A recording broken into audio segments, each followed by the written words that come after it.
एक मधुबन नाम का सुंदर जंगल था। यहाँ सभी पंछी मिलजुल कर हंसी खुशी रहते थे। एक दिन सुबह सुबह सभी पंछी एक जगह पर जमा होकर बादलों की तरफ देखते हुए बातें कर रहे थे। लगता है इस बार बारिश जल्दी आने वाली है। सब लोग अपना अपना घोंसला जल्दी मजबूत कर लो। हाँ भाई, पिछले साल तो मेरे घोंसले में पानी टपकने लगा था। इस बार मैं पूरा नया घोंसला बनाऊंगा। लीला चाची, आप भी तैयार हो जाइए। मैंने तो कल से ही काम शुरू कर दिया है। 2 दिन में घोंसला पूरा बन जाएगा। मैं किसी भी मौसम का इंतजार नहीं करती। सब पंछी लीला चाची की बातों से सहमति जताते हैं।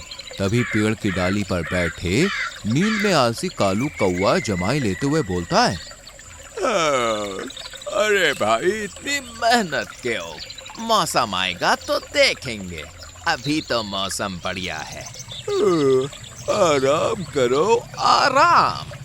कालू भैया, हर बार तुम यही कहते हो, लेकिन जब बारिश आती है तभी रोते धोते घूमते हो कि घोंसला भीग गया, हवा से उड़ गया। अरे सोनू बहन, चिंता मत करो। मेरे जैसे चालाक कौवे को क्या फर्क पड़ता है। जब चाहूंगा कहीं भी घोंसला बना लूंगा। अभी तो नींद आ रही है। नींद तो तुम्हें हमेशा आती रहती है कालू। अरे काम कब करोगे भाई तुम? कभी नहीं, मुझे काम सूट नहीं करता। सब पंछी एक दूसरे को देखकर हंस पड़ते हैं। लेकिन सोनू चिड़िया को पता था कि कालू बहुत लापरवाह पंछी है, पर वो फिर भी समझाने की कोशिश करती है। देखो कालू, बारिश कोई खेल नहीं होती। अगर घोंसला मजबूत नहीं होगा तो तुम भी भीगोगे और परेशान होंगे। अरे सोनू, तुम टेंशन मत लो। मेरे पास दिमाग है, ताकत नहीं। मैं हमेशा जुगाड़ निकाल लेता हूँ। सोनू सर हिलाती है और अपने घोंसले की तरफ उड़ जाती है। बची हुई टोली अपने अपने घोंसले बनाने तो कोई सुधारने में लग जाती है। पेड़ों पर नए तिनके, पतली डंडियां और सूखे पत्ते जमा होने लगते हैं। हर पंछी अपना काम कर रहा था, बस एक कालू कौवा को छोड़कर। क्या जरूरत है इतनी मेहनत की? जब जरूरत होगी तब कुछ भी कर लूंगा। कोई ना कोई पंछी तो मदद कर ही देगा। ऐसे ही कई दिन बीत गए।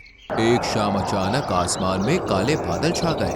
हवा तेज बहने लगी, पेड़ों की शाखाएं हिलने लगी। अरे अरे, लगता है आज ही बारिश शुरू हो जाएगी।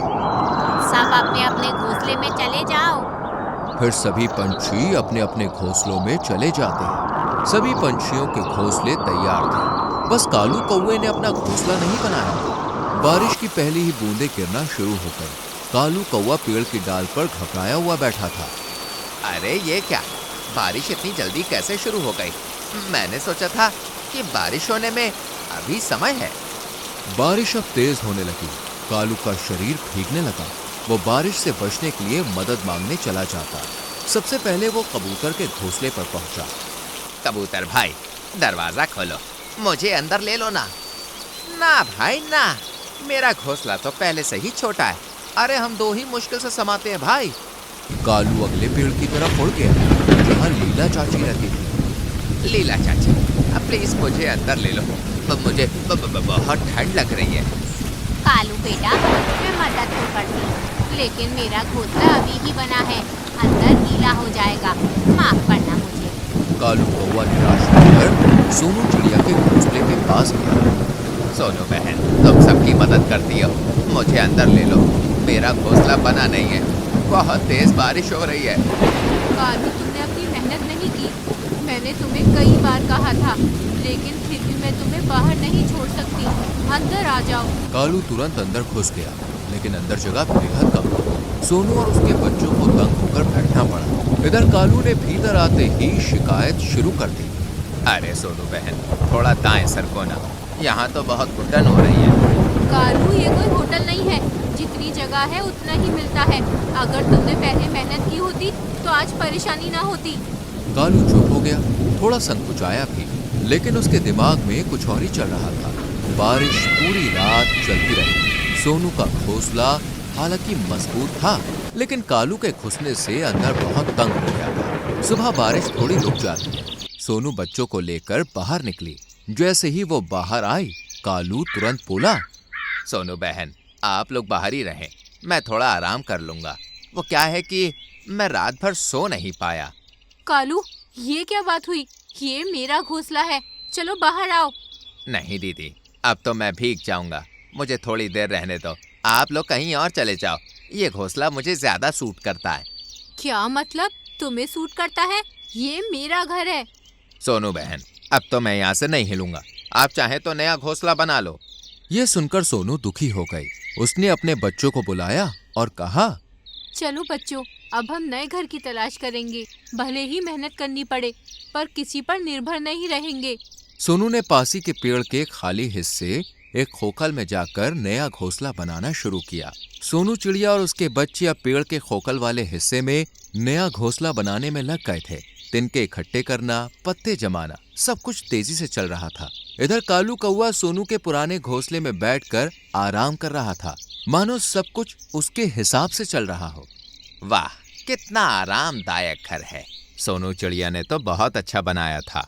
अब ये मेरा है, मुझे अब किसी मेहनत की जरूरत नहीं।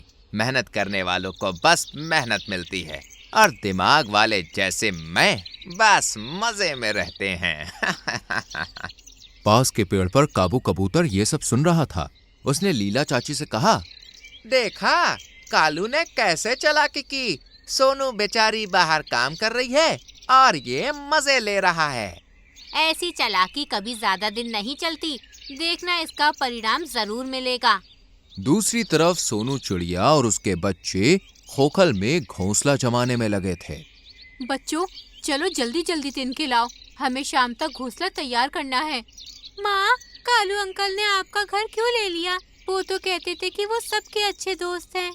बेटा, दोस्ती में भरोसा होना चाहिए, मगर कुछ पंछी अपनी गलती छिपाने के लिए चालाकी कर लेते हैं। हमें बस अपना काम करना चाहिए। सोनू किसी से शिकायत नहीं कर रही थी, वो बस चाहती थी कि उसके बच्चे सीखें कि मेहनत ही सच्चा सहारा है। दोपहर बीतते बीतते आसमान फिर से काला होने लगा।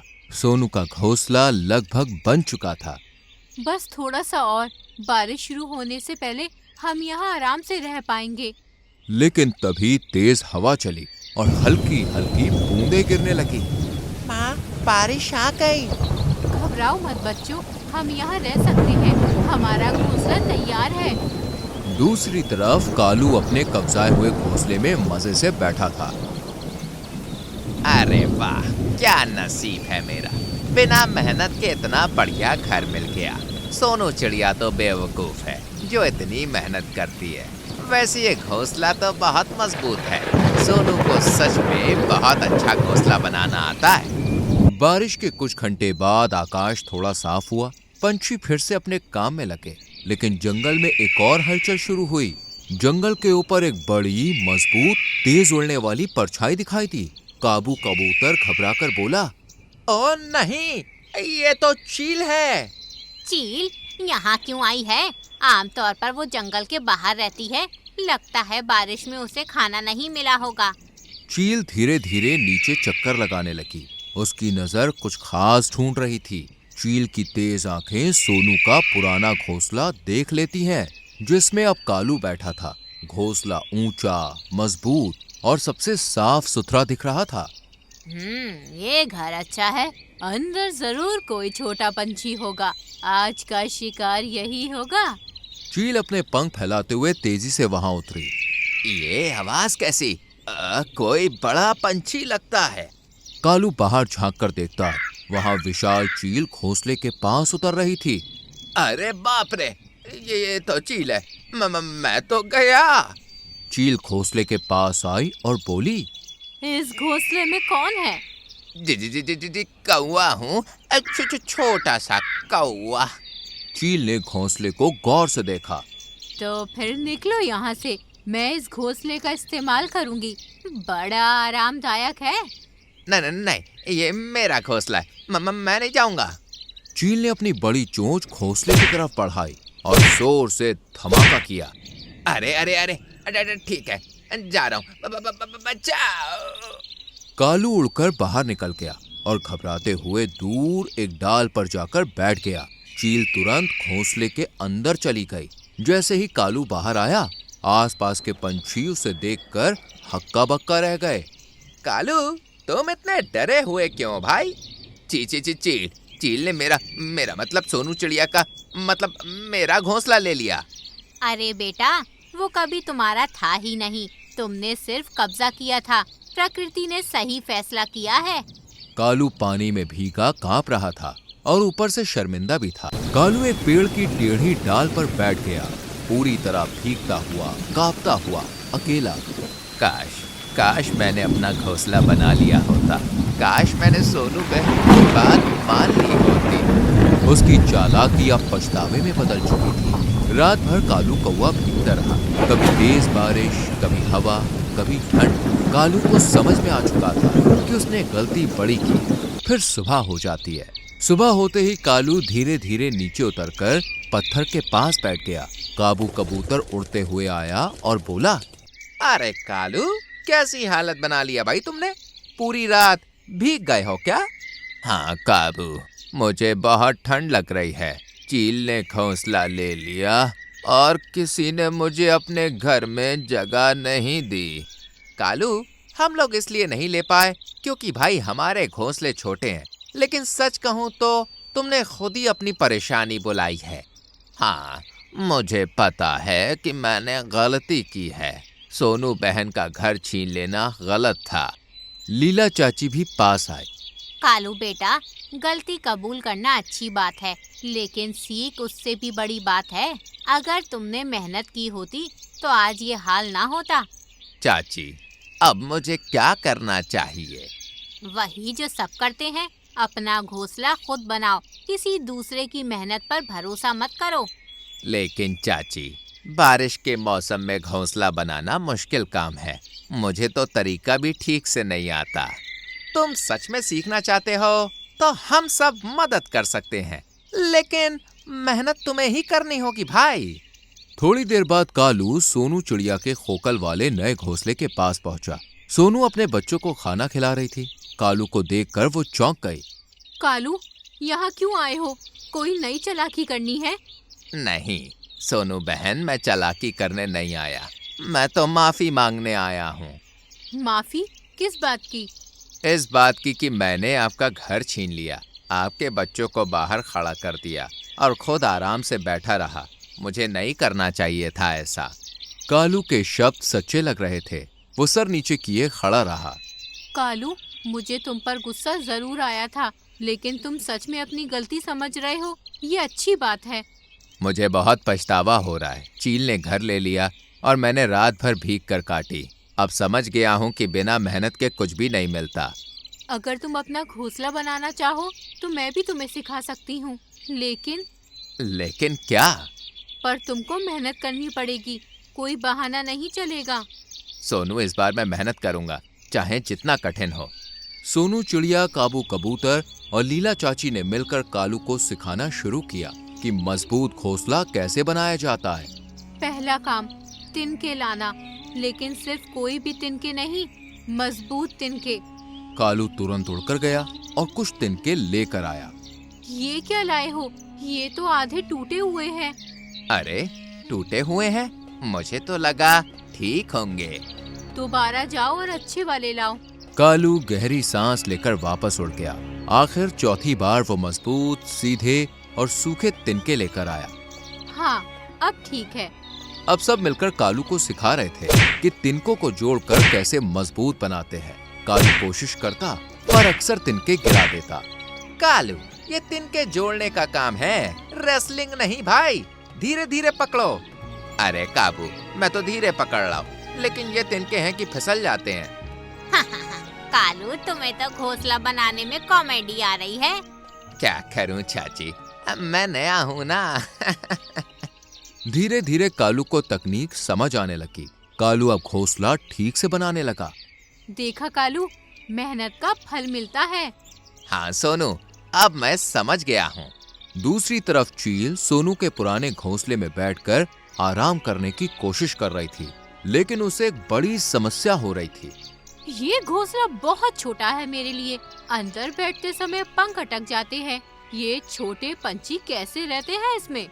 उसने घोंसले को बड़ी चोंच से थोड़ा चौड़ा करना चाहा, लेकिन ऐसा करते ही तिनके ढीले होने लगे। अरे ये क्या, ये तो टूट रहा है। धीरे धीरे घोंसले के तिनके निकलने लगे और घोंसला टूटकर नीचे गिर गया। ये जगह मेरे लिए ठीक नहीं, मुझे नया ठिकाना ढूंढना होगा। और चील वहां से उड़ गई। शाम तक कालू ने मेहनत करके अपना असली घोंसला बना लिया था। तिनके मजबूत थे, जगह ठीक थी और खुद का बनाया हुआ होने की खुशी अलग थी। सोनू, मेरा घोंसला तैयार हो गया। इस बार अपनी मेहनत से बनाया है। शाबाश कालू, अब तुम समझदार बन रहे हो। और देखना, मेहनत से बना घर हमेशा सुरक्षित होता है। जो खुद बनाता है वही उसका सच्चा मालिक होता है। अब मुझे समझ में आ गया है कि मेहनत क्यों जरूरी है। सब पंछी खुश हो गए कि कालू ने अपनी गलती सुधारी और सभी अपने अपने घोंसलों में चले जाते हैं। ऐसे ही कई दिन बीत जाते हैं। एक सुबह अचानक आकाश में फिर से वही डरावनी परछाई दिखाई थी। काबू कबूतर ने घबराकर आसमान की ओर देखा। अरे नहीं, फिर से चील आ गई। हे भगवान, ये वापस क्यों आई? चील इस बार और ज्यादा गुस्से में थी। पहली बार वो सोनू का घोंसला छीन कर बैठी थी, लेकिन वो खुद उस घोंसले में नहीं रह पाई। अब वो बदला लेने और भोजन की तलाश में आई थी। चील तेजी से नीचे झपटी। काबू कबूतर के घोंसले के पास छोटे छोटे 2 बच्चे बैठे चहचहा रहे थे। देखो भाई, आसमान में कितना बड़ा पंछी उड़ रहा है। लगता है ये बहुत शक्तिशाली है। पलक झपकते ही चील ने अपने विशाल पंजों से एक बच्चे को पकड़ लिया। बचाओ, बचाओ! नहीं, मेरा बच्चा, कोई मेरी मदद करो। चील मेरे बच्चे को उठा ले गई। काबू की चीख सुनकर पूरा जंगल दहल गया।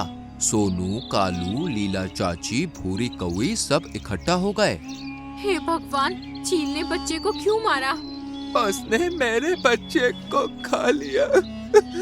मैंने अपनी आंखों से देखा, वो मेरे मासूम बच्चे को ले गई। सारे पंछी दुख और गुस्से में भर गए। कालू कौवा आगे आया। पहले जो डरपोक और आलसी था, आज सबसे पहले बोला। बहन सोनू, चाची लीला, हम कब तक डरते रहेंगे? आज चील ने काबू का बच्चा खाया है, कल किसी और का नंबर होगा। अगर हम सब मिलकर खड़े ना हुए तो पूरा जंगल बर्बाद हो जाएगा। सही कहते हो कालू, अब समय आ गया है कि हम सब एक हो जाएं। हाँ, आज हमें चील को ये दिखाना होगा कि मधुबन जंगल कमजोर नहीं है। हाँ, हम मिलकर लड़ेंगे। सभी पंछी एक ऊंचे पेड़ पर जमा हुए। हर पंछी को एक काम दिया गया। कबूतर बड़े पंखों से हवा की तेज लहरें बनाएगा। सोनू और छोटी चिड़िया चील की आंखों पर वार करेंगी। तोते और मैना तेज चीखों से चील को भ्रमित करेंगे। बगुले और सारस ऊपर से टहनियां गिराएंगे। मैं अपनी जान जोखिम में डाल दूंगा, लेकिन चील को इस जंगल से भगा के रहूंगा। आसमान काला पड़ गया, जैसे बादलों की गरज हो रही हो। चील फिर से नीचे उतरी और घमंड से बोली। कौन है जो मुझे रोकेगा? मैं आकाश की रानी हूँ, जिस पर चाहूँ शिकार करूँ। आज नहीं चील, आज तेरा अंत है। मेरे बच्चे का बदला लेकर रहूंगा मैं। कबूतर, तोता, मैना, लीला और अन्य पंछियों ने चील पर एक साथ हमला किया। चील का संतुलन बिगड़ गया और वो नीचे गिर गई। तुम छोटे छोटे पंछी मुझे हराने की सोचते हो। इतने में कालू तेजी से चील के पीछे गया और उसकी पीठ पर डंडे से मारा। ऊपर से बगुले और सारस मोटी टहनियां गिराने लगे। चील टहनियों के नीचे दब गई। चील, ये उन बच्चों का बदला है जिन्हें तुमने मारा। चील टहनियों में दबकर मर जाती है। जंगल में फिर से सन्नाटा था। फिर धीरे धीरे सभी पंछियों ने राहत की सांस ली। हम जीत गए, हम सब मिलकर जीत गए। मेरा बच्चा वापस नहीं आएगा, लेकिन आज किसी और का बच्चा बच गया। काबू भाई, हम सब तुम्हारे साथ हैं। आज से जंगल का हर बच्चा हमारा बच्चा होगा। अगर हम सब एक साथ रहें तो कोई भी ताकत हमें हरा नहीं सकती। उस दिन पूरे जंगल ने एक बड़ी सीख ली कि एकता सबसे बड़ी शक्ति होती है।